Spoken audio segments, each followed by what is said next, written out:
Capítulo 1. O que é direito ambiental? O direito ambiental é um ramo jurídico constituído por um conjunto de leis, normas e princípios que visam a proteção do meio ambiente como um todo, a preservação das espécies e a qualidade de vida. As disposições e os instrumentos legais de direito ambiental tratam de aspectos ecológicos, econômicos e sociais, influenciando as relações individuais, de governo e de empresas com o ecossistema.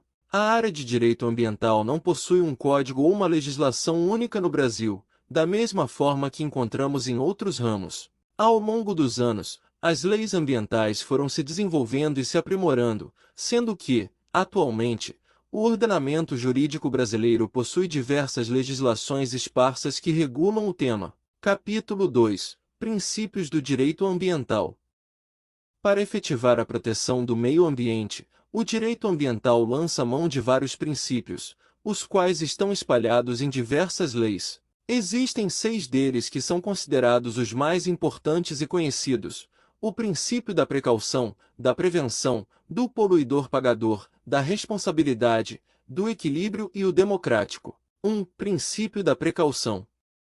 O princípio da precaução antecede ao princípio da prevenção. Por meio dele, objetiva-se evitar qualquer risco de dano ao meio ambiente. Existem casos, por exemplo, que uma atividade empresarial sabidamente irá causar danos ambientais. Nestes, o princípio da prevenção atua. Entretanto, quando não é possível ter certeza sobre os riscos e danos que uma conduta ou atividade pode causar, haverá incidência do princípio da precaução. Assim, em situações de incerteza quanto à ocorrência de dano ambiental, o princípio incide para evitar riscos, impedindo que as condutas sejam concretizadas. 2. Princípio da prevenção. Embora gere dúvidas quando comparado à precaução, o princípio da prevenção é aplicado em momentos distintos. A ideia de prevenção está ligada à ideia de cautela e de ações que devem ser tomadas para se evitar a ocorrência de danos, em casos em que este é sabido e previsível. De modo geral, todo dano ambiental é considerado irreversível, de difícil ou impossível reparação, e isso demonstra a importância da prevenção para que seja possível evitá-los. Esse princípio está previsto na Constituição Federal e busca proteger e preservar o equilíbrio ecológico, para as presentes e futuras gerações. 3. Princípio do poluidor-pagador. O princípio do poluidor-pagador possui caráter preventivo. Sua função é atribuir ao poluidor ou condutor de atividade econômica potencialmente poluidor os custos decorrentes da prevenção da poluição e os de reparação de danos ambientais não evitados. Assim, cabe ao poluidor a responsabilidade material e financeira pela proteção ambiental, a qual deve ser satisfeita por meio de prevenção, eliminação ou compensação financeira de degradação ambiental. 4. Princípio da responsabilidade. O princípio da responsabilidade está estritamente vinculado ao princípio do poluidor-pagador. Ele define que, ocorrendo dano ambiental, aquele que o causar será responsável pela reparação do mesmo, tendo a obrigação legal de fazê-lo. Esse princípio está previsto na Constituição Federal e busca atribuir responsabilidades civis, administrativas e penais a pessoas físicas ou jurídicas que realizem condutas lesivas ao meio ambiente. 5. Princípio do equilíbrio. O princípio do equilíbrio diz respeito à necessidade de se prever as consequências de ações que intervêm no meio ambiente, a fim de ponderar se elas serão úteis para toda a coletividade, bem como se importarão em danos excessivos ao ecossistema e à vida humana. Por meio dele, deve-se avaliar, então, se as intervenções no meio ambiente trarão um resultado globalmente positivo, analisando-se as implicações ambientais, econômicas e sociais. Assim, como o próprio nome do princípio indica, o objetivo é alcançar um equilíbrio na relação entre o ser humano e o meio ambiente. 6. Princípio democrático. O princípio democrático está previsto na Constituição Federal e diz respeito ao direito de todos os cidadãos de participar da elaboração de políticas públicas relacionadas ao meio ambiente. Para lançar mão desse direito, as pessoas podem utilizar diversos instrumentos, como o plebiscito, a iniciativa popular, o referendo, o direito de petição, a ação civil pública, entre outros. Por meio dessas ações, os cidadãos podem agir preventivamente, participando da elaboração de leis, e também de forma reativa, quando já houve consolidação de algum dano ambiental, utilizando a ação civil pública, por exemplo. Capítulo 3. Principais leis do direito ambiental. Conforme já mencionado, o direito ambiental brasileiro não possui um código que contenha todas as disposições legais sobre proteção ambiental. O direito ambiental veio se modificando ao longo do tempo, criando novos mecanismos de proteção e defesa, bem como endurecendo as consequências para aqueles que causarem danos ao ecossistema. Por isso, é importante compreender quais são as leis que, atualmente, compõem nosso direito ambiental. Vejamos. 1. Na Constituição Federal. A Constituição Federal de 1988 é considerada a lei maior do Brasil. Todas as demais leis, chamadas de infraconstitucionais, ainda que promulgadas em data anterior, devem estar de acordo com suas premissas básicas da Confira. Em seu escopo, a Constituição possui diversos artigos que mencionam a necessidade da proteção ambiental. Os principais estão localizados no título 8, da Ordem Social, capítulo 6, que fala exclusivamente sobre o meio ambiente. O artigo 225 da Constituição Federal inicia o capítulo, e dispõe que todos têm direito ao meio ambiente ecologicamente equilibrado, bem de uso comum do povo e essencial à sadia qualidade de vida, impondo-se ao poder público e à coletividade o dever de defendê-lo e preservá-lo para as presentes e futuras gerações. Embora seja sucinto, o capítulo trata sobre direitos e deveres dos cidadãos e do poder público quanto aos ecossistemas naturais do Brasil. 2. Na Política Nacional do Meio Ambiente. A Política Nacional do Meio Ambiente, PNMA, foi criada em 1981, sob a Lei nº 6.938. Seu objetivo, previsto já no seu artigo 2º, é preservar, melhorar e recuperar a qualidade ambiental propícia à vida, visando assegurar condições ao desenvolvimento socioeconômico, aos interesses da segurança nacional e à proteção da dignidade da vida humana. Para alcançar tais fins, essa lei cria diversos princípios e órgãos de proteção, tais como o Sistema Nacional do Meio Ambiente e o Conselho Nacional do Meio Ambiente. Além disso, também são elencados instrumentos de atuação da política ambiental, como licenciamentos ambientais, estabelecimento de padrões de qualidade e zoneamento ambientais. 3. Na Lei da Ação Civil Pública. Promulgada sob a Lei nº 7.347 de 1985, a Lei da Ação Civil Pública coloca à disposição de determinadas organizações um instrumento legal para ajuizar ações de responsabilidade por danos morais e materiais causados ao meio ambiente. Além desse objeto, a ação civil pública também protege outros direitos, como os direitos do consumidor, de bens e patrimônios históricos e públicos, a honra e dignidade de grupos raciais, étnicos e religiosos, entre outros. Desta forma, diante de um dano ambiental, os legitimados legais podem ingressar com a ação civil pública, pleiteando pela indenização ou reparação respectiva. A lei define que podem ajuizar a ação o Ministério Público, Defensoria Pública, a União, os Estados, o Distrito Federal, os municípios, autarquias, empresas públicas, fundações públicas, sociedades de economia mista e associações. 4. Na Lei de Crimes Ambientais. A Lei nº 9.605 de 1998, também conhecida como Lei de Crimes Ambientais, disciplina uma série de condutas lesivas ao meio ambiente, as quais ensejam responsabilidade criminal e administrativa dos infratores. Essas infrações são divididas entre crimes contra a fauna, crimes contra a flora, crimes de poluição, crimes contra o ordenamento urbano e o patrimônio cultural e crimes contra a administração ambiental. Essa lei é um grande marco para o direito ambiental, pois preconiza condutas criminosas que podem ser praticadas por pessoas jurídicas. Desta forma, caso lesione o meio ambiente, uma empresa poderá ser punida criminalmente. 5. No Código Florestal. O Código Florestal foi promulgado na Lei nº 12.651 de 2012, e tem como objetivo, de modo geral, a proteção das florestas e da vegetação brasileira. Especificamente, a Lei 12.651 de 2012 visa Proteger vegetação, áreas de preservação permanente e áreas de reserva legal. Dispor sobre exploração florestal e o suprimento de matéria-prima florestal. Dispor sobre o controle da origem dos produtos florestais e o controle e prevenção de incêndios florestais.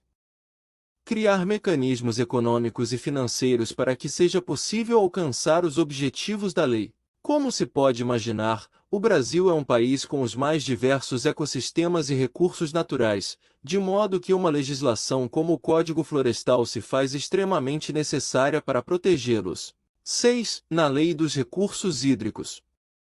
De igual importância ao Código Florestal, a Lei dos Recursos Hídricos, promulgada sob número 9433 de 1997, visa a proteção da água e dos recursos hídricos existentes em território brasileiro.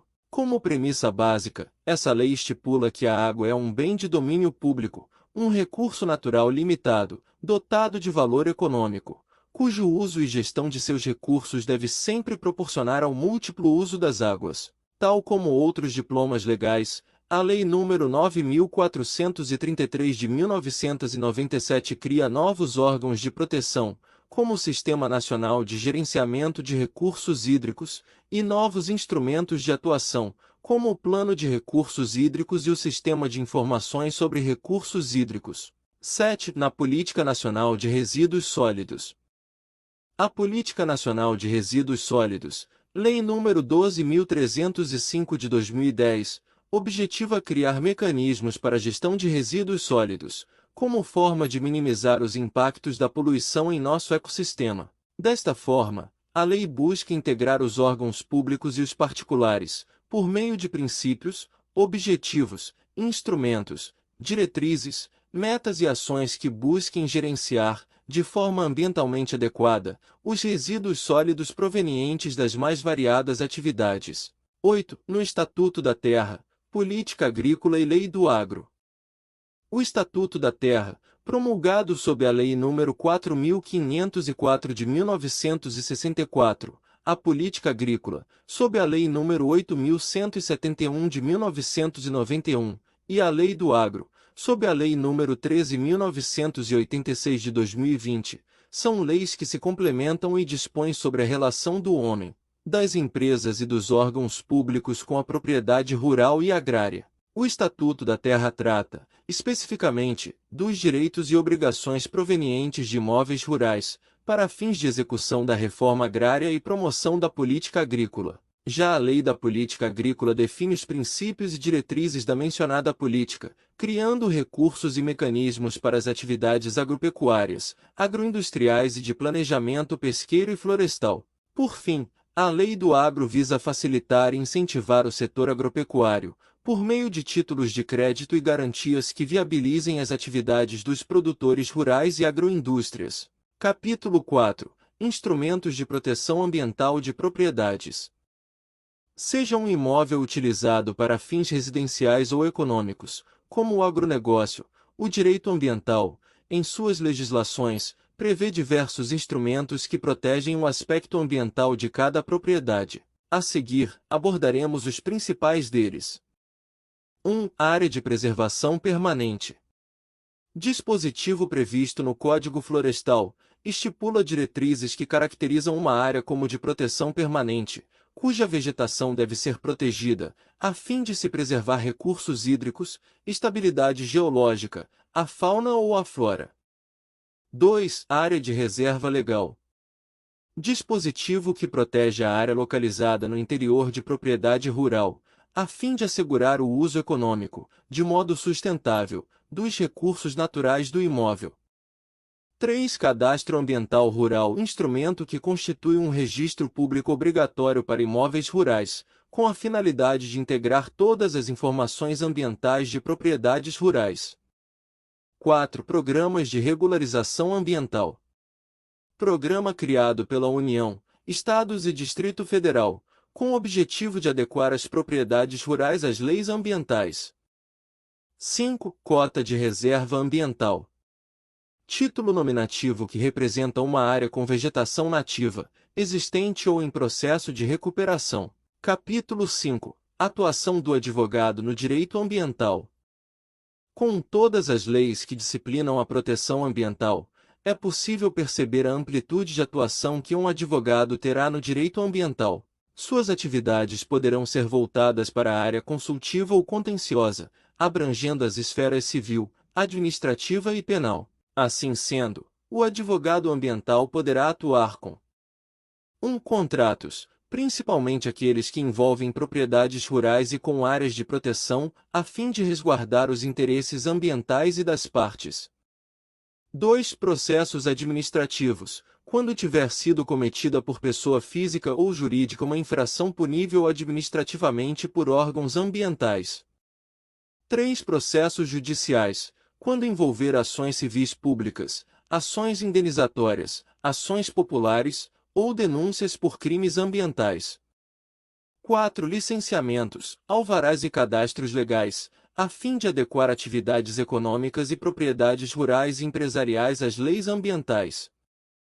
5. Consultorias, visando avaliar as atividades empresariais e sua conformidade às leis e proteções ambientais vigentes. Como se pode perceber, são diversas situações nas quais pessoas físicas e jurídicas podem vir a necessitar de auxílio jurídico, possibilitando, assim, uma vasta atuação dos advogados na área do direito ambiental. Capítulo 6. Tecnologias do direito ambiental. Até aqui, percebemos a enorme quantidade de mecanismos e instrumentos legais que existem para proteger o meio ambiente. Isso, por sua vez, influencia no desempenho e desenvolvimento de atividades econômicas nos mais variados setores. Como forma de manter controle sobre todas as questões que envolvam as empresas e o meio ambiente, como contratos, processos, alvarás e licenciamentos, o departamento jurídico pode contar com o auxílio de tecnologias de gestão, como o software jurídico. A tecnologia pode auxiliar o advogado em 1. Contratos, pois permite organizá-los de forma centralizada, acompanhando cada etapa do ciclo do documento, desde a negociação até a execução e conclusão, utilizando-se de recursos com assinatura digital e avisos de vencimento e de prazos. 2. Processos, a fim de visualizar todas as demandas que envolvam a empresa judicialmente, acompanhando publicações, movimentações, prazos, datas de audiência, e inclusive peticionando dentro do próprio software. 3. Alvarás e licenças, no qual é possível incluir documentos atualizados, acompanhar prazos e vencimentos e enviar notificações aos responsáveis.